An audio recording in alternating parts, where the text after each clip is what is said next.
ব্যক্তি থেকে পরিবার, সমাজ থেকে রাষ্ট্র, দেশ থেকে বিশ্ব সবকিছু চালিকায় অর্থ। আর সেই অর্থনীতির 10 দিগন্ত নিয়ে বাংলা টিভির নিয়মিত আয়োজন বিজনেস অ্যান্ড ডেভেলপমেন্ট অনুষ্ঠানে সবাইকে স্বাগত জানাচ্ছি। সাথে আছে আমি নবুয়ত রহমান।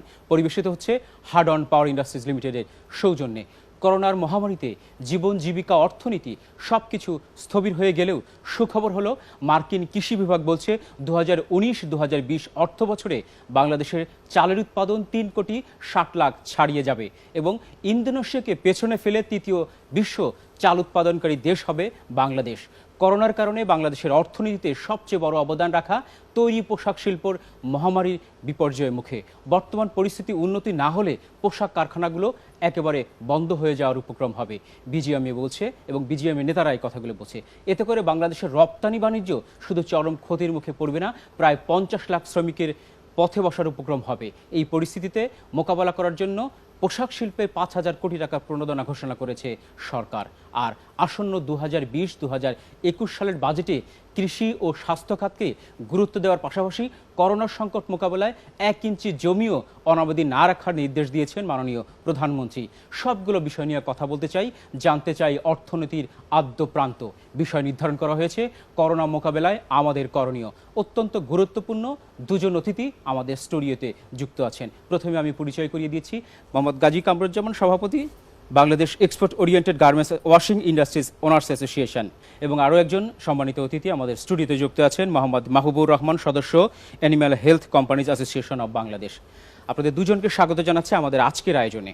আপনারা জানেন করোনার করাল গ্রাসে পুরো দেশ একদমই লকডাউন অবস্থায় আছে, অর্থনৈতিক অবস্থা স্থবির হয়েছে। এই পরিস্থিতিতে পোশাক শিল্প একটা বড় ধরনের ক্ষতির সম্ভাবনায় আমরা পড়েছি। পোশাক শিল্পের বর্তমান অবস্থা কেমন? ধন্যবাদ নবদ ভাই, আজকের এই অনুষ্ঠানে আমাকে আমন্ত্রণ জানানোর জন্য ধন্যবাদ বাংলা টিভিকে। দেখেন, করোনার বর্তমান বাংলাদেশের যে পরিস্থিতি, এটা শুধু বাংলাদেশেই নয়, সারা বিশ্বে এই করোনা সংক্রমণে আক্রান্ত। আপনি জানেন বৈশ্বিক সৃষ্ট এই করোনা যে প্রাদুর্ভাব, এটা কিন্তু সারা বিশ্বকে গ্রাস করছে। তারই ধারাবাহিকতায় আমাদের বাংলাদেশও আক্রান্ত। তো যেহেতু একটা ভাইরাস সারা বিশ্বের মতো আমাদের দেশেও ছড়িয়ে পড়ছে, তো সেহেতু আমাদের সরকারি যে ব্যবস্থাপনা, সরকারি নির্দেশ মোতাবেক এবং আমাদের যে স্বাস্থ্য ব্যবস্থাপনা, স্বাস্থ্য অধিদপ্তরের বিভিন্ন নির্দেশ মোতাবেক এবং আমরা যারা এদেশের জনগণ, আমাদের প্রত্যেকের সচেতনতা বোধ থেকে আমরা এই করোনা ভাইরাস থেকে কিভাবে সেফ থাকতে পারি সেভাবে প্রস্তুতি নিয়ে আমরা চলছি।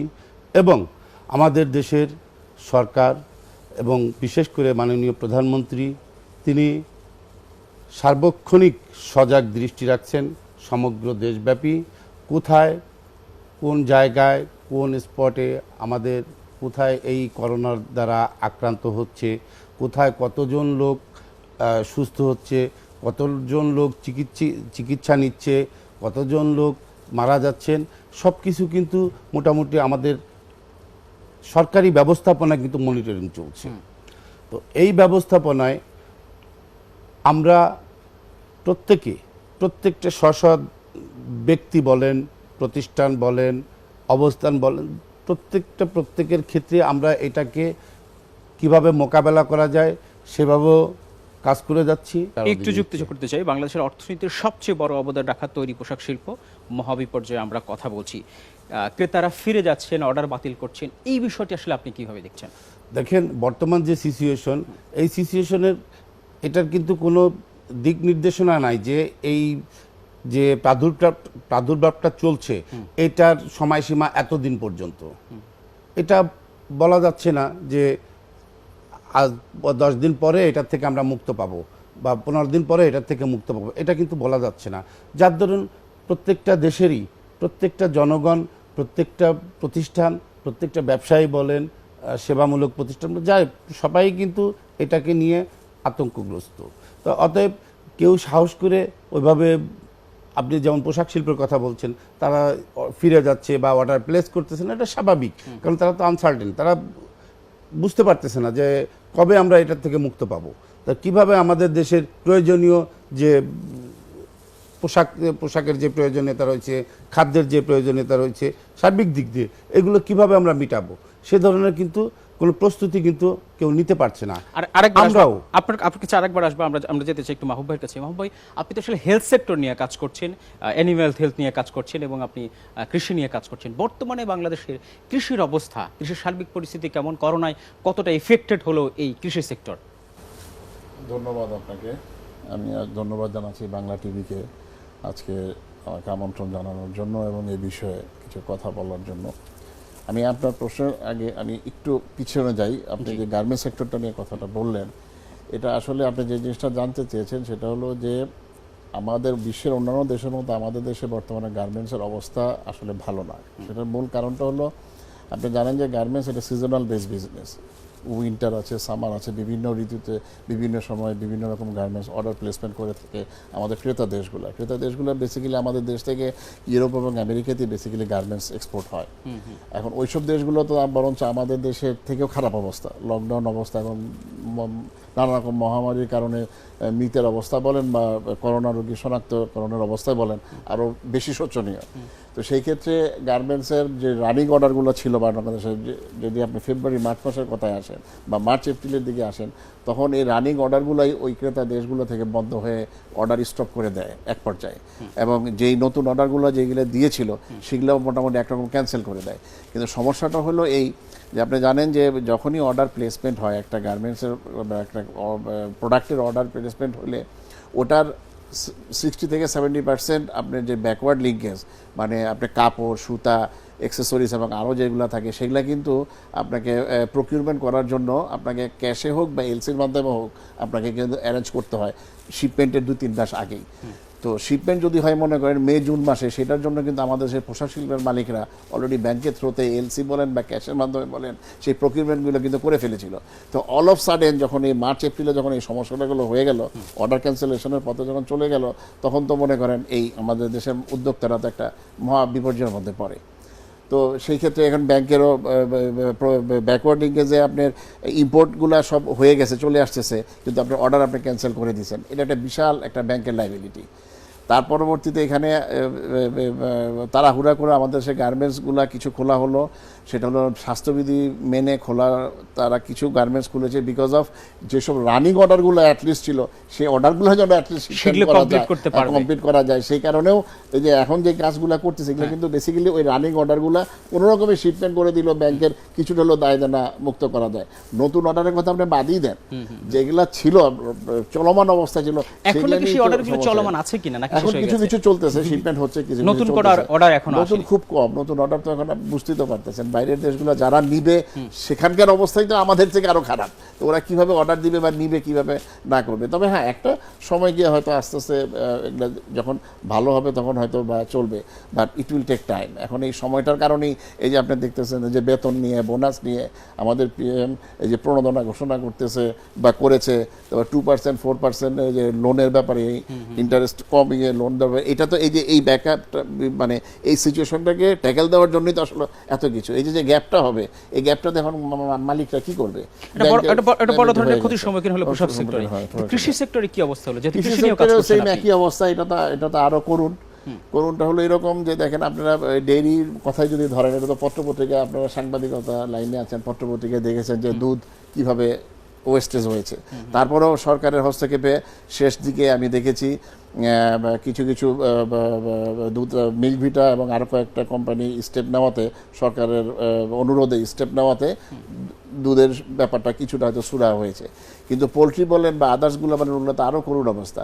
আপনি যারা পোলট্রি, যেমন আমরা যারা পোলট্রি করি, পোলট্রিতে এখন আছে মনে করেন একটা ডিম উৎপাদন করতে গেলে 6 টাকার মতো লেগে যায়, ওয়ারে যেটা আমাদের বিক্রি করতে হয় 5 টাকা 20 পয়সা, 5 টাকা বা 5 টাকার কম। ফিডের দাম কমছে না, এবং অন্যান্য বিদ্যুৎ বিল বলেন বা আনুষঙ্গিক খরচ বলেন, ওগুলো তো সব সেম হয়ে রয়েছে। তো উৎপাদন হচ্ছে, ডিম উৎপাদন হচ্ছে, টোটালি লসে। এখন এই লসটা আপনি ভর্তুকি দিবেন কয় মাস?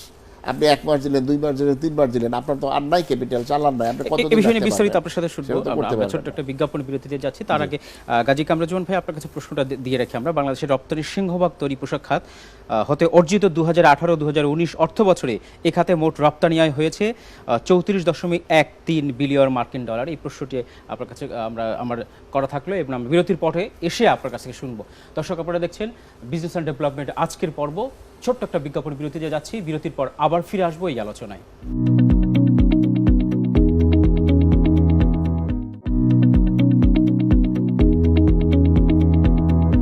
দর্শক, সাথে থাকার জন্য ধন্যবাদ। আপনার কাছে একটা ছোট্ট প্রশ্ন রেখে আমরা বিরতিতে গিয়েছিলাম। আমরা জানতে চাচ্ছি যে কি অবস্থা সেই পোশাক শিল্পের। 2019-20-এ যে রপ্তানি আমরা যে রপ্তানি করেছি, এটা কিন্তু 2018-19-এর তুলনায় কিন্তু মানে অনেকটাই নগণ্য এটা বলা চলে। বিশেষ করে আপনার দেখেন এপ্রিল মাসে যে রপ্তানিটা হয়েছে, আমাদের রপ্তানি আয় হয়েছে, এটা সম্ভবত 4,000 বা 4,500 কোটি টাকা রপ্তানি আয় আমাদের মাত্র, যেটা আমাদের বিগত 2-4-10 দশকেও এই ধরনের কোনো রেকর্ড নাই। এটা কিন্তু আমাদের যেটা মানে এটা অকল্পনীয় আর কি। কিন্তু তারপরেও আমাদের এই বাস্তবতা স্বীকার করে নিতে হচ্ছে। তো পোশাক শিল্পের দেখেন এই ধরনের বিপর্যয় কিন্তু অতীতেও হয়েছে। আপনি 2013 সালে রানা প্লাজা ধসের পরে তখন কিন্তু সারা বিশ্বে একটা বিরূপ মনোভাব কিন্তু বাংলাদেশের প্রতি ছিল। কিন্তু উপর আল্লাহর রহমত, আমাদের দেশের মাননীয় প্রধানমন্ত্রী এবং আমাদের দেশের সরকারের সার্বিক প্রচেষ্টা, তার নেতৃত্বে, যোগ্য নেতৃত্বে সেই মোকাবেলা আমরা করতে সক্ষম হয়েছি এবং আমাদের হয়তোবা পোশাক আমরা ওটা শিল্পের পারবো। আমি একটু যুক্তি করতে চাই, হয়তোবা আমরা পারবো। আরেকটা প্রশ্ন আপনার কাছে আমি করতে চাচ্ছি, যেহেতু সরকার 5,000 কোটি টাকা একটা প্রণোদনা দিয়েছে এই পোশাক শিল্পে, আপনাদের ওয়াশিং সেক্টরের আপনারা কাজ করছেন, সেই প্রণোদনা থেকে কতটুকু আপনারা বা আপনাদের সেক্টর আসলে বরাদ্দ পাচ্ছেন?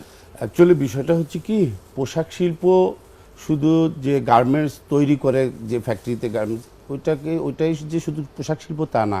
পোশাক শিল্পের সাথে এর সাথে লিঙ্কেজ অনেকগুলো সহযোগী ফ্যাক্টরিগুলো আছে, যেমন আমাদের ওয়াশিং সেকশন আছে, ওয়াশিং ফ্যাক্টরিগুলি, তারপরে কার্টুন ফ্যাক্টরিগুলি, কার্টুন শিল্প আছে, প্রিন্টিং শিল্প আছে, তারপরে অ্যাক্সেসরিজ আছে, অনেক আপনার ব্যাকওয়ার্ড লিঙ্কেজ যতগুলোই আছে, সব মিলেই কিন্তু পোশাক শিল্প।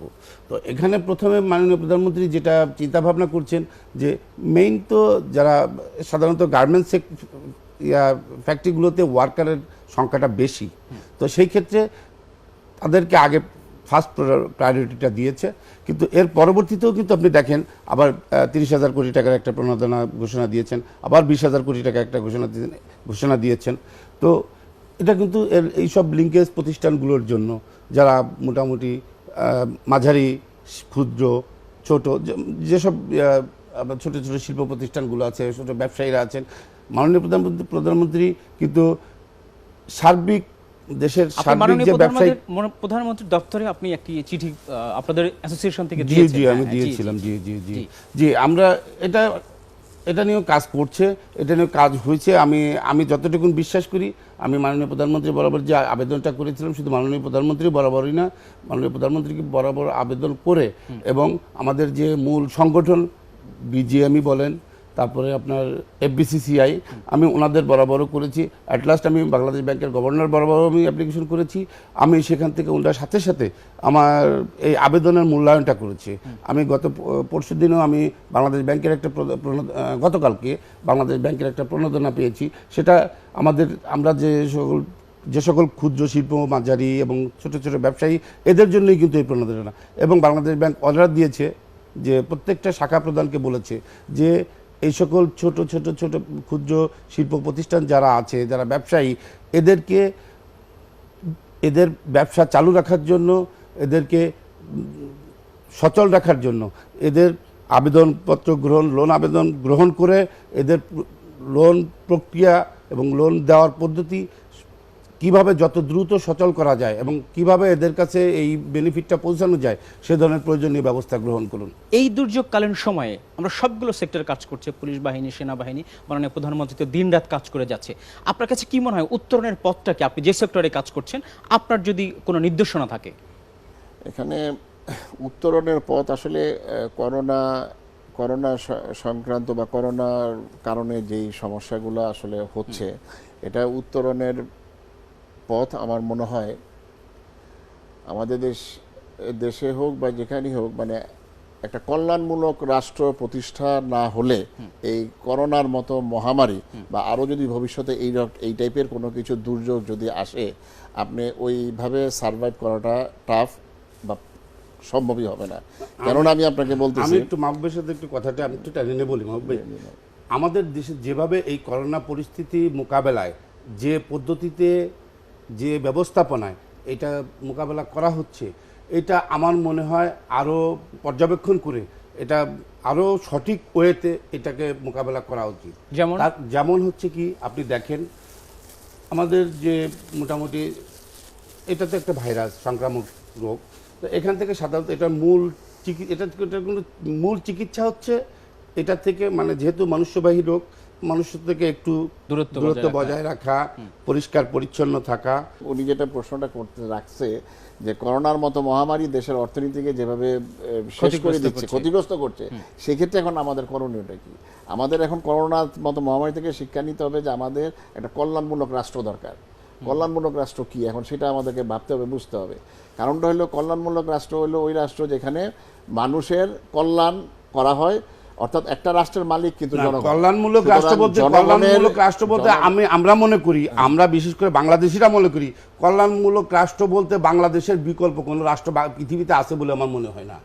কারণ বাংলাদেশের মানুষের যে সৌহার্দ্য, যে সম্পৃক্তি, এবং বাংলাদেশ সরকারের যে দেশের সরকার প্রধান, আমি এখন বঙ্গবন্ধুর কথা না তুলে টাইনে পারতেছি না, জাতির জনক বঙ্গবন্ধু এই দেশের মানুষের মুক্তির জন্য, এই দেশের মানুষের কল্যাণের জন্য, এই দেশের মানুষ যে নিপীড়নের শিকার ছিল তাদের মুক্তির জন্য যেভাবে নিজের জীবন বাজি রেখে এই দেশকে মুক্ত করেছিলেন, মুক্তিযুদ্ধ এই দেশের 30 লক্ষ মা বোন ইজ্জত দেওয়ার শিকার হয়েছিল। তারপরে আপনার এদেশের কৃষক, শ্রমিক, জনতা, সমগ্র দেশের জনগণ ঝাঁপিয়ে পড়ছিল সেই মুক্তিযুদ্ধের সময় এই দেশকে রক্ষা করার জন্য, এই দেশের মুক্ত করার জন্য। মাননীয় প্রধানমন্ত্রী আজ সেই ধারাবাহিকতা বজায় রেখে এই দেশের কল্যাণের জন্য প্রত্যেকটা সেক্টরে দিন রাত পরিশ্রম করে কিভাবে কাজ করে যাচ্ছে। আপনি দেখেন, দেশের অর্থনীতি বলেন, দেশের সামাজিকতা বলেন, দেশের যোগাযোগ ব্যবস্থা বলেন, দেশের শিক্ষা খাত বলেন, স্বাস্থ্য খাত বলেন, প্রত্যেকটা ক্ষেত্রে মাননীয় প্রধানমন্ত্রী কাজ করে যাচ্ছেন। কল্যাণমূলক রাষ্ট্রের মূল থিমটা কিন্তু আসলে অবকাঠামোগত উন্নয়ন কিন্তু না। শুধুমাত্র অবকাঠামোগত উন্নয়ন দিয়েই আপনি কিন্তু এই করোনার মতো মহামারীকে আপনি মোকাবেলা করতে পারবেন না। আপনাকে এখানে সত্যিকার অর্থে জনগণের উন্নয়ন করতে হবে। অর্থাৎ দেখেন, আপনি এই আজকে লকডাউন 1 মাসের বেশি কেন আমরা রাখতে পারতেছি? শুনুন, এখানে আপনি যেটা বলতেছেন, এখানে যেটা বলতেছেন এটা হচ্ছে আপনার এই করোনা মোকাবেলার যে ব্যবস্থাপনায় মোকাবেলা করা হচ্ছে, ওই ব্যবস্থাপনাটা সঠিক কিনা সেটা দেখতে হবে। আমরা একটু আপনি দেখেন ব্যবস্থাপনা আজকে ঢাকা শহরে এটা ব্যবস্থাপনার জন্য যেভাবে কড়াকড়ি মানুষকে দিক নির্দেশনা দেওয়া হচ্ছে, এই যে আইন শৃঙ্খলা রক্ষাকারী বাহিনীর পক্ষ থেকে বলেন, সামাজিক বিভিন্ন সংগঠন আছে তাদের পক্ষ থেকে, আজ দেখেন আপনার এই যে ঈদের ছুটি চলতেছে, ঈদের ছুটিতে আপনার মানুষ বাড়ি ফিরছে। হ্যাঁ, কিভাবে গাজী ভাই আমরা একটু কথা বলতে চাই, যেহেতু হচ্ছে আর একদিন পরই হচ্ছে পবিত্র ঈদুল ফিতর। আমরা কথা বলতে চাই একটু অর্থনীতি নিয়ে, বা আমরা বাজেট নিয়ে কথা বলতে চাই। 2020-2021 সালের অর্থ বছরের বাজেট ঘোষণা করা হবে। আপনার আসলে চাওয়া কি? আমি তার আগে একটু মাহবুব ভাইয়ের কাছে ফিরে আসতে চাই যে আপনার চাওয়া পাওয়াটা কি অর্থনীতি বা বাজেটে? আপনার কথা আমার এখন এই অবস্থার মধ্যে এখন যে অবস্থা বিরাজ করছে সারা বিশ্বে, সেই ক্ষেত্রে আমি চাইবো যে একজন কল্যাণমূলক মানবিক বাজেট যেন দেওয়া হয়, কল্যাণমুখী মানবিক বাজেট যেন এই বছর দেওয়া হয়, যাতে করে সত্যিকার অর্থে জনগণের যেন কল্যাণ হয়। কারণ জনগণ যদি, একটা রাষ্ট্রের জনগণের যদি সত্যিকার অর্থে কল্যাণ না হয় বা উন্নত না হয়, আপনি সেই দেশের এই ধরনের মোকাবেলা করতে গিয়ে আপনার পারা সম্ভব না, যেটা আসলে আমরা এখন পরীক্ষিত, আমরা পারতেছি না। আমাদের লকডাউন দরকার, আমাদের জরুরি অবস্থা দরকার, আমাদের ঘরে বসে থাকা দরকার যাতে করোনা স্প্রেড না হয়, কিন্তু সেটা আমরা পারতেছি না। কী কারণে পারতেছি না? আমাদের অর্থনীতি দুর্বল। আমাদের 1.5 থেকে 2 কোটি মানুষ অলরেডি বেকার হয়ে গেছে।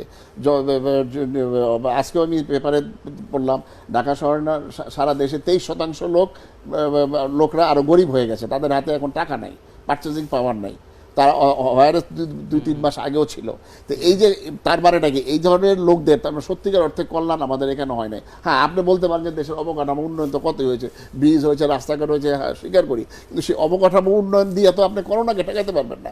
আজকে যদি প্রত্যেকটা মানুষ যদি উন্নত হইতো বা উন্নত থাকতো, সবাই যদি আপনার টাকা পয়সার দিক দিয়ে যদি স্বাবলম্বী হইতো, তাহলে আজকে আমাদের সরকার 1 মাস 2 মাস 3 মাস 4 মাস লকডাউন দিলে আমরা দিতে পারতো। এবং একদম শেষ পর্যায়ে চলে আসছি, ছোট্ট করে আপনার কিছু বলার থাকে একদম শেষ পর্যায়ে। দেখেন, বাজেট তো অবশ্যই আমাদের কামনা থাকবে যে জনকল্যাণমূলক বাজেট হবে। দেশের এই যে বর্তমান পরিস্থিতির শিকার, এই পরিস্থিতি থেকে যেভাবে আমরা উন্নতি হতে পারি সেরকম একটা বাজেট আমরা আশা করি। কিন্তু তার আগে আমাদের যেটা দেখতে হবে, মাননীয় প্রধানমন্ত্রী এবং বাংলাদেশ সরকার বর্তমান এই সিচুয়েশনকে মোকাবেলা করার জন্য যে প্রণোদনাগুলো দিচ্ছেন এবং যেগুলো ঘোষণা করেছেন, সেগুলো যেন তার সুফল যেন যারা প্রাপ্য তারা যেন ঠিকমতো পায় এবং তারা পাচ্ছে কিনা এটার যথাযথ মনিটরিংটা যেন হয়। আরেকটা জিনিস হচ্ছে বর্তমান যে ব্যবস্থাপনা করোনা মোকাবেলা করা হচ্ছে, এই যেমন এই যে মানুষের দূরত্বটা, এই দূরত্বটা কিন্তু এখন থাকতেছে না। আজকে দেখেন এই যে মাওঘাটের পরিস্থিতি, এই যে একটা ফেরিতে 2-3 হাজার 4 হাজার 5 হাজার লোক এক ফেরিতে যাচ্ছে। তো এই সব মানুষ এক ফেরিতে না দিয়ে, যেহেতু মানুষ ঠেকানো যাচ্ছে না, সেখানে একটা ফেরির জায়গায় 5-10টা ফেরি দিলে ওই লোকগুলো ভাগ হয়ে কিন্তু যেতে পারে। এখান থেকে কিন্তু অনেকটা করোনা এই ভাইরাস থেকে মানুষ সেভ হইতে পারে। আমরা আরো সচেতন হব, আমরা আরেকটু সচেতন হওয়ার জন্য সবাইকে অনুরোধ করছি। গাজী কামরুজ্জামান ভাই, মোহাম্মদ মাহবুবুর রহমান, আপনাদের দুজনকে অসংখ্য ধন্যবাদ এই অনুষ্ঠানে আসার জন্য। দর্শক, আপনাদের ধন্যবাদ। আগামী পর্ব দেখার আমন্ত্রণ জানিয়ে আজকের পর্ব এখানে শেষ করছি। সবাইকে অসংখ্য ধন্যবাদ।